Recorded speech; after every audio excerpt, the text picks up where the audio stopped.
Before the beginning. Kafiristan is about as close as you can come to hell on earth. I say that with authority.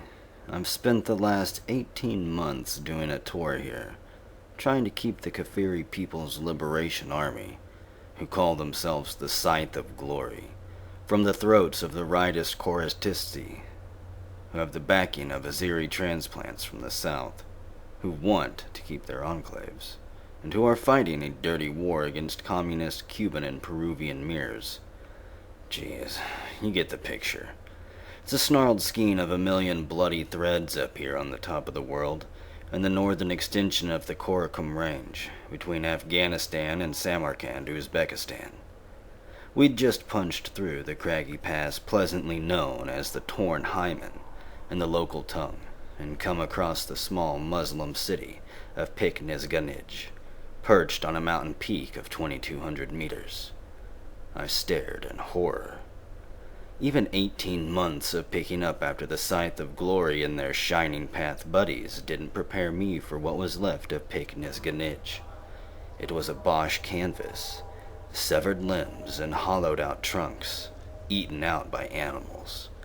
I prayed, planted through the fields like stalks of corn, blood painting doors, and walls like the first Passover, except it was human blood, not lamb's blood.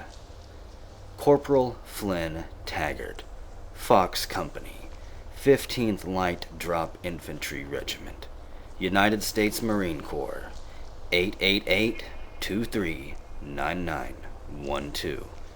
Everyone calls me Fly, except when they're pissed. Fox crept through the town, hell-shocked, trying, without much success, to count body parts and make a reasonable killed-in-action guess.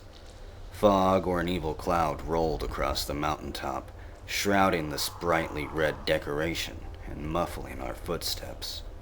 It was like we walked along a cotton corridor, tripping over gruesome reminders that war, especially the virulent hatred of one tribe for another, throws men back into pre-bronze, pre-agricultural savagery. I wondered how many victims were killed by the victor's bare hands. Something moved in the mist. A shadow, a shape, nothing more. Gunnery Sergeant Goforth froze us with a slight hiss. Fox is damn well trained, even for the light drop. Gates stopped next to me. He touched my arm, slightly pointing to left and right. I saw immediately.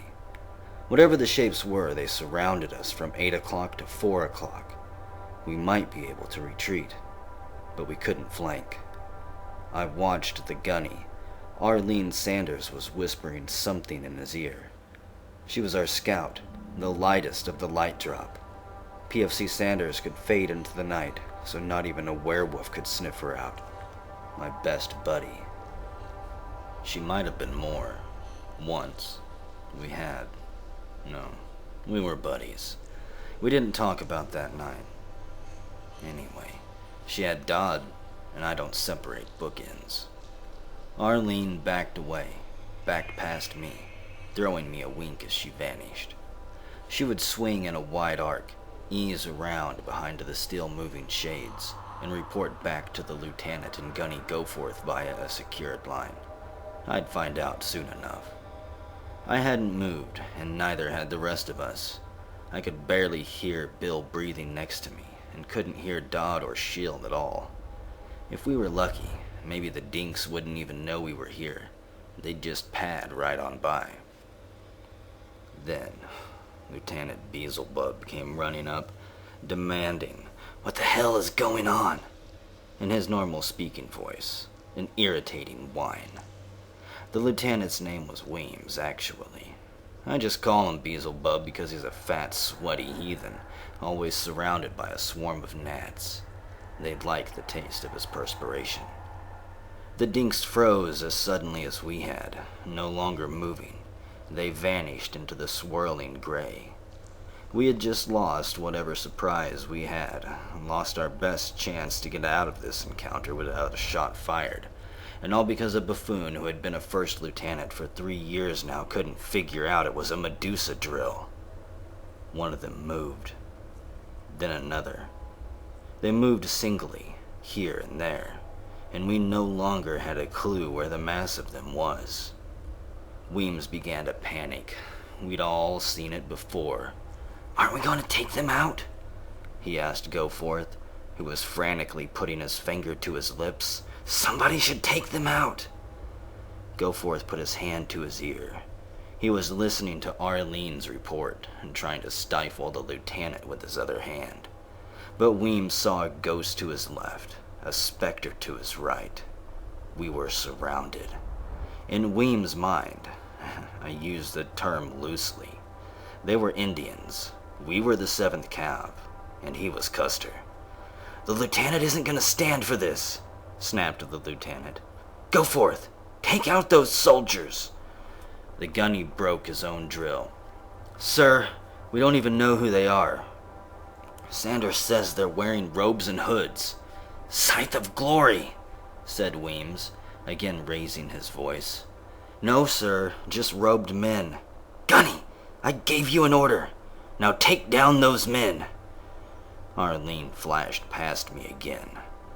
"What the hell's going on?" she hissed. "Weems wants us to take 'em down." "Fly, they're monks. You gotta stop the crazy son of a bitch." I was the second-ranking non-com. Goforth would listen to me, I thought. I hunched over and jogged to the gunnery sergeant. "Gunny, Arlene says they're monks." "Taggart, right?" said Weems, as if bumping into me at an oyster-shucking party.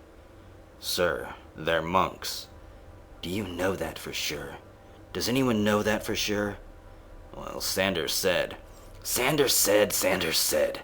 Does Sanders have to deal with Colonel Brinkle every week?" "Sir," began the gunny, "I think we should recon the group before we open fire." Weems looked him in the face, shaking in fury. "As long as I'm giving the orders here, Marine, you'll obey them. Now take down those men." Monks. Freaking monks. I snapped. Maybe it was the bodies, or the body parts. The mountain air, thin oxygen, a gut full of Weems. Arlene's frightened, incredulous stare. The way Goforth's jaw set, and he turned to give the order. A 20-year man. He wasn't gonna throw it away over a bunch of lousy religious dinks. But suddenly, it occurred to me that if Weems were lying face down in the deep muddy, he wouldn't be given no orders. Then we could let the damned monks disappear, and nobody would be the loser. "Excuse me, sir," I said, tapping the Louis on the shoulder. He turned, and I Georged him. Full body swing. Came out of Orlando where I grew up, picked up speed over Paris Island, hooked in at Kafiran, and turned off the lights of Mr. Lieutenant Weems and Picknisganij. Alas, they only flickered. Power was restored. The dork didn't have a glass jaw. Have to give him that. Weems sprawled messily in the mud, and a couple of the boys were on me like monkeys on a tree. Weems flopped for a bit like a giant spider, and then he found his hands and knees. He glared at me for a moment, an evil smile cracking his face. "Later," he said. Then he turned back to Goforth. "That don't mean crap, gunnery sergeant. Now take down those men. Or are you gonna frag me instead?" Goforth looked at me, looked at Weems, looked at the ground. Then he clicked his M92 to rock and roll and quietly said, "Fox, take down those men." I closed my eyes, listening to powder hiss, bullets crack, the metal clang of receivers slamming back and home, the screams of the dying, the shouts of the victors. I smelled the smoke from the smokeless power, the primer, fresh blood. I'm in hell, I remember thinking. I'm in hell. We mopped up the enemy troops in record time. Strange thing, none of them shot back. Fact, No weapons were found. Just 53 men ranging from preteen to 70 or 80, wearing brown robes and hoods, shaved heads, a couple carrying prayer sticks. The boys wouldn't get off my back. Weems wouldn't even walk around where I could see him, the murdering bastard, while he formally charged me and I opted for a formal court-martial instead of captain's mast. Jesus and Mary. Somebody should put a bullet in his brain. I could taste the trigger. I didn't know how I was ever going to be shriven if I couldn't feel remorse.